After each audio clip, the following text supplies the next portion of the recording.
Ah,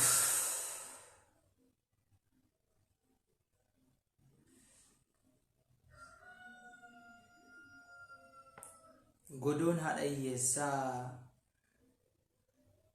maaliif dukkanaa'ee oola? Godoon haadha hiyyeessaa maaf gaddaan guutamee oola?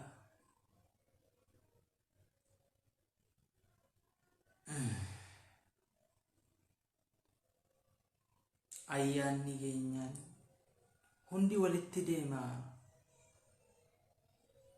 nagaa qaba, nagaa wal gaafachuuf wal barbaada, fagoon jedhu dhiyoo homtuu san daangessu wal bira ooluudhaaf gammachuu isaa dabarsuufi walitti fiigee isa gammadee walitti himachuufi isa keessa darbee waliif qooduufi walitti fiigaa. Inni tokko osoo karaa deemuu mana songayiidhaan karaatti hafaa.